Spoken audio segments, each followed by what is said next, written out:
Hi, this is Akshay Sura from Conobos. Today we'll be talking about Composable DXP Roadmapping sessions for Sitecore customers specifically.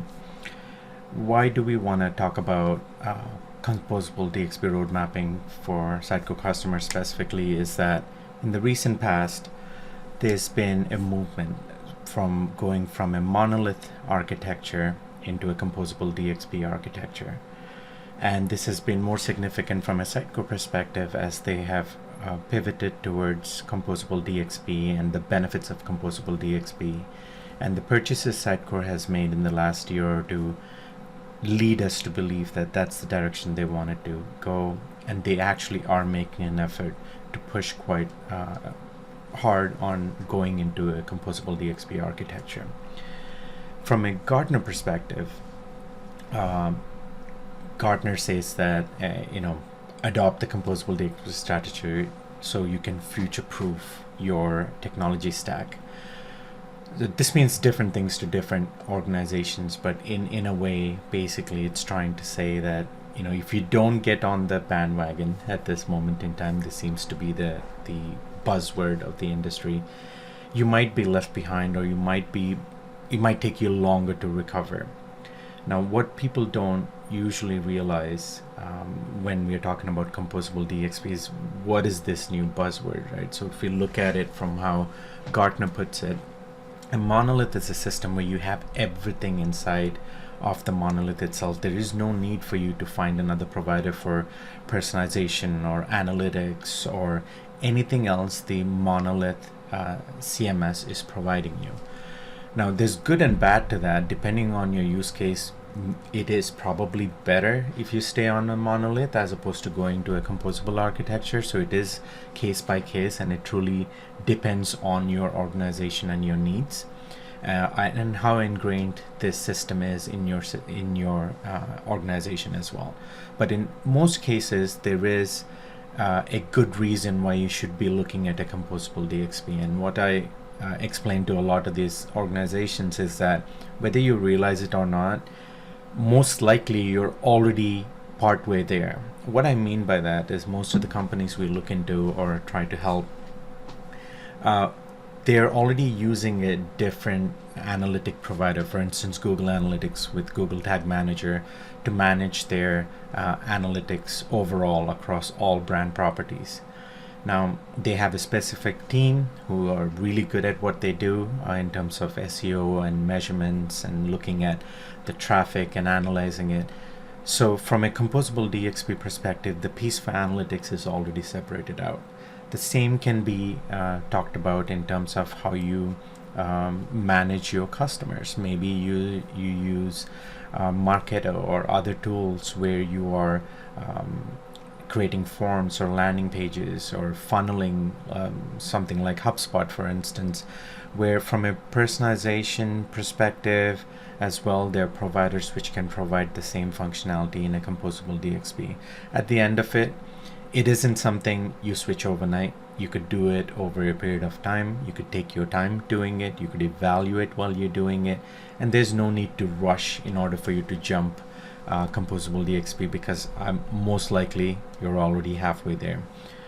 The other thing about Composable DXP people tend to forget is it's also reusability. There's things already currently in place in your organization which you can reuse.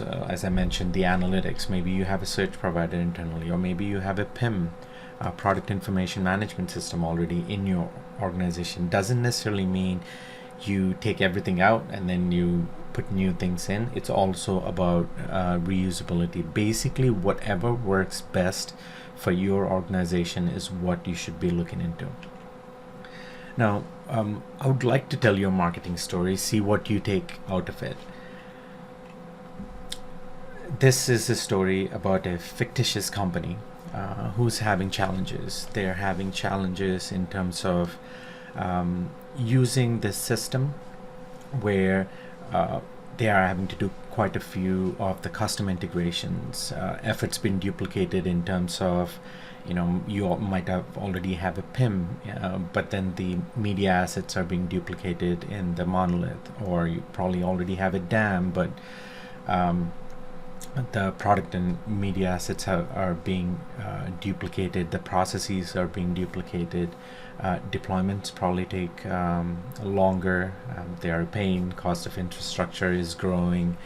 Upgrading seems like a chore because it's in a project in itself. Finding the right resources probably is an issue. And also the time it takes for you to get something out there for your marketing organization or your product organization is becoming longer and longer, and people are getting antsy. Now, does this sound, do you know who this story is about? Does this sound like it may be you? And if the answer is, oh, it sounds quite similar to what you go through, the answer to this is to start looking at road mapping towards getting into a composable DXP architecture. What we do in terms of road mapping is we come in and we look at your existing stack. What do you do? What are your current challenges?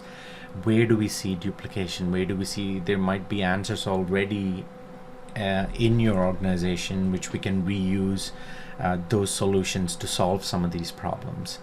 As Sitecore moves more towards JAMSTACK and Composable DXP, it would be logical for you to keep moving with Sitecore into the Composable DXP. Find the right fit for the things you're doing. So from our perspective, we are because we work with quite a few Sitecore customers, we solve a lot of problems. We are capable to look at your existing issues and then see how we can take you to the next level, which is Composable DXP. Some of the articles you might have noticed, which were published in and around last year, this year, talk about more from a perspective of how to use these individual pieces. So the article here talks about OrderCloud. OrderCloud is amazing by itself, but it's one piece of the entire puzzle. So you still have to fill in who is the analytic provider, who does the personalization, where does the CMS information come from, and not necessarily all the pieces belong to one vendor, or you need to only have one vendor for one specific operation. So you could, in the Composable DXP architecture, unlike the monolith, you could use one CMS vendor for a certain purpose and another CMS vendor who fits the business needs for another purpose. There is a concept of a second CMS, so it's not like you are truly putting everything into one. There is no vendor lock. You can switch providers whenever you choose to. That's the beauty of Composable DXP. Another article by Dom from CMS Wire talks about how important it is for you to have the flexibility for your organization to go towards a headless CMS or a Composable DXP. It is what a lot of the huge organizations are looking into, testing it out, seeing if it works for them. So I definitely urge you to look into it. Sitecore themselves have talked quite a bit about the Composable DXP and how much they are willing and looking forward to providing services to their customers with their offerings. They've bought a few of the companies last year which specialize in individual functionalities, and all of them are really good. And what that gives you is the flexibility to then step back, look at it. Okay, OrderCloud, does it work for us? Yes. Okay, we'll do OrderCloud, and then maybe look at Moosend. If it works for you, great. If not, you look at a provider who works for you. You might already be working with another provider, so you could mix and match, and that's what helps you the best. Looking at everything you have in your ecosystem and the challenges, we come up with a recommendation, with a few recommendations, and also sit down with the entire team, walk through the recommendations and talk to the pain point. At this moment, we're not really looking at a specific vendor or a specific piece of technology. We're more looking at, okay, we see an issue here where maybe you're pulling products from SAP to PIM and PIM to your commerce provider, and it's not really the most optimized. Maybe we could make it optimized by using something different. So that's what we are more focused on here. We're not really looking at putting brands, product brands in there like Sitecore or any other vendor. We're mainly looking for what solves this specific problem, and then you you evaluate and evaluate multiple CMS vendors and say which one works for you, or multiple headless commerce vendors and see which one actually works for you. From our perspective at that moment in time, you have two options. You can either stay the course of, hey, I'm going to stick with the monolith and I'll see what happens, or you could say, you know what, we could start making move more towards a pivot towards JAMSTACK and see where that takes you. Now, pivoting to JAMSTACK doesn't mean all or nothing, right? So it's something which you have to think through, see what works for you best. If you stay on the current path, you might run into a few issues, which is, one is the end of life for the product. Depending on the product that you're using, the end of life for support is something which you need to consider. Also things of like, how does this affect your business? So if by staying on something, knowing it's going to end, how does it look for you? Are there things you could do with the current stack that might, give you a little bit more of a runway? How does it affect your process? So all of these are something which you, owning your business, would know more than anyone else. All in one to all at once. This is a really good quote. It's not everything at once. You don't switch something off and switch something on. You take more of an agile approach. You look at it and you're like, okay, you know what, we can do a proof of value, trying to go headless into the Composable DXP. Let's look at, maybe pick a brand that it would be a good proof of value brand to test out, does this work for us? Does this work for the teams involved? And see if how that works. Shouldn't typically cost a lot to do a proof of value. Usually the vendors involved are more than willing to give you their time in order to build the proof of value for you to see it. Once that's built, it would be easier for you to look into what you can do. If you have commerce systems, you need to start looking at moving away from the monolith and figuring out what other headless commerce vendors they are, looking into building a proof of value, automation, whether it's from integrations, personalization, email. There's a ton of vendors, and again, I feel like most of the organizations are already using, for instance, HubSpot or Act on Forms or Marketo and things like that in terms of marketing automation, bringing in leads. LeadLift is another provider. So there's so many providers who are already working with customers in this headless Composable DXP manner. So it becomes very easy to find providers to provide the functionality you need, and you're not locked into them. And that's the beauty of a Composable DXP, is you could switch. Like today, you could try out a vendor. If it does not work, plug into another one. Most of them have migration strategies already in place, especially headless commerce and CMS vendors. When you look at what Gartner's putting out there in terms of what they think the future is going to hold, Forrester, Gartner, all of them look at Composable DXP, headless CMSs as something that you need to look into. You need to go to, they talk about how easy it is for you to go to market. At this current rate, we are switching a brand from a monolith to a headless Composable DXP 3 to 4 weeks. So last year we did 10 brands. This year we're on track to do the same for one of our customers. We're starting another customer who have about 25 brands, and this is something, once you start first and second brand, and bringing other sites on board is super easy.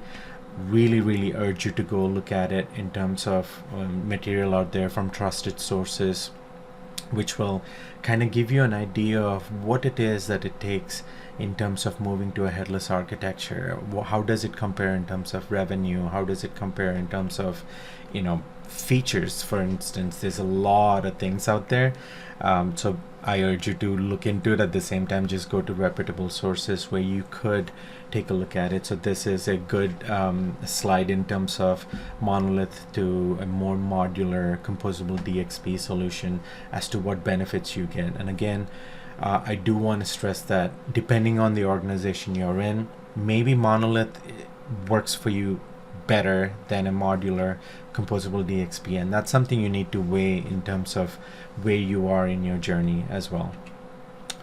Where do we go from here? So what we do is, once all of that is done, we go through the education process. We go through what our findings are with the entire team.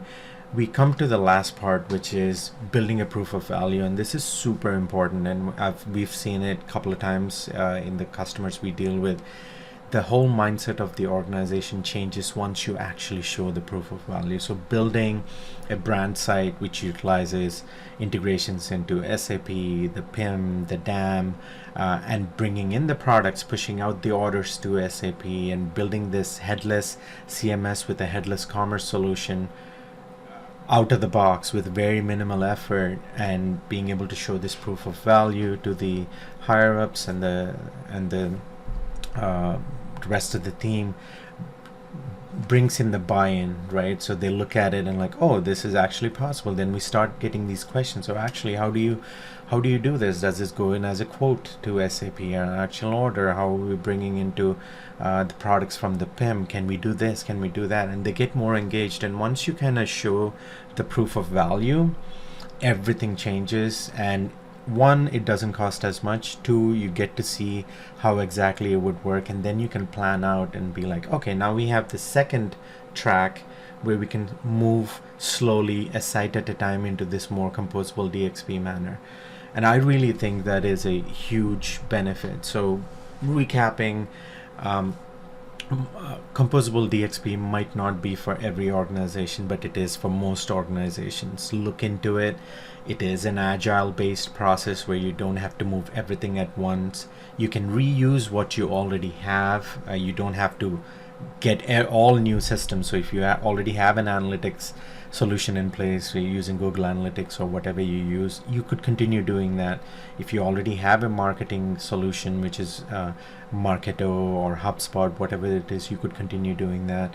And then reuse what you have and look for things which you don't have. And you could, because there is no vendor lock, you could try out different things. But I would say though is time to market is much quicker from a composable DXP perspective, and I urge you to look into a road mapping session. We're more than happy to help. Reach out to us. We are available on all social channels, as well as you could use our website konobos.com. Thanks again for watching. I hope this was really useful.